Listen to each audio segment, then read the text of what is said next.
పహానీలను revenue అధికారులు స్వాధీనం చేసుకోవాలంటూ కరీంనగర్లో ఓ రైతు ఆందోళనకు దిగాడు. నగరంలోని కలెక్టరేట్ ఎదుట ప్లకార్డులు ప్రదర్శిస్తూ బైఠాయించాడు. బొమ్మకల్ గ్రామానికి చెందిన గోష్కి శంకర్ అనే రైతు పహానీలు కావాలంటూ అధికారుల చుట్టూ తిరిగి వేసారిపోయాడు. పలుమార్లు అధికారులను పహానీలు కావాలంటూ అడగ్గా సిఐడి కార్యాలయంలో ఉన్నట్లుగా చెప్పాడు. కేవలం 2-3 సర్వే నెంబర్లపై కేసులు ఉన్నాయని చెప్పారు.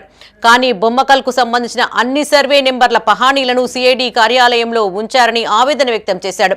హైదరాబాద్లోని ప్రజా దర్బార్లో సైతం ఫిర్యాదు చేశామని, అయినా అధికారులు పట్టించుకోవడం లేదన్నారు. బొమ్మకల్ పహానీలు సిఐడి కార్యాలయంలో ఎందుకు ఉంచారని ప్రశ్నించాడు. అధికారులు తక్షణమే స్పందించి బొమ్మకల్ గ్రామ భూ పహానీలను రైతులకు అందుబాటులో ఉంచాలని డిమాండ్ చేశాడు. లేని ఎడల తీవ్రంగా ఉద్యమిస్తామని హెచ్చరించాడు.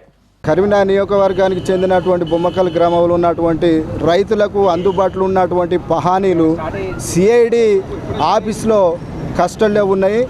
అవి వెంటనే రైతులకు అందుబాటులో ఉంచాలని చెప్పి మేము రైతుల పక్షాన కోరుకుంటా ఉన్నాం.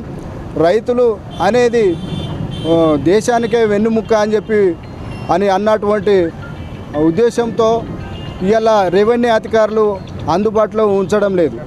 కరీంనగర్ నియోజకవర్గంలో ఉన్నటువంటి రెవెన్యూ అధికారులకు మేము హైదరాబాద్లో కూడా మేము ప్రజావాళ్ళ కూడా దరఖాస్తు చేయడం జరిగింది. ఆఫీసర్లు దాడి చేయడం జరిగింది. దాడి చేసి అవిడిన అక్కడ సిఐడి ఆఫీస్లో ఉంచుకుంటా ఉంటే ఒక్క అధికారు దాని మీద స్పందన లేదు. అసలు రైతులను ఆదుకునే అటువంటి పరిస్థితి లేకుండా పోయింది. ఈ కరీంనగర్ నియోజకవర్గం బొమ్మకల్ గ్రామంలో ఉన్నటువంటి పహానీలు వెంటనే తెప్పియాలని చెప్పి మేము కోరుకుంటా ఉన్నాం. నా పేరు గోష్కి శంకర్. నేను గత 5-10 ఏళ్ళ నుంచి తిరిగి అడిగి ఇక్కడ కలెక్టరేట్ ముంగట నేను నిరసన వ్యక్తం చేయడం జరుగుతూ ఉంది. దీన్ని వెంటనే ఈ పహానీలు తీసుకొచ్చి రైతులకు ఏవైతే ఒక 2-3 సర్వే నెంబర్లనే కేసులు ఉండొచ్చు, అన్ని సర్వే నెంబర్ల మీద కేసులు లేవు. వెంటనే ఆ పహానీలు తీసుకొచ్చి రెవెన్యూ అధికారుల దగ్గర ఉంచుకోవాలని చెప్పి మేము డిమాండ్ చేస్తాను, కోరుకుంటా ఉన్నాం.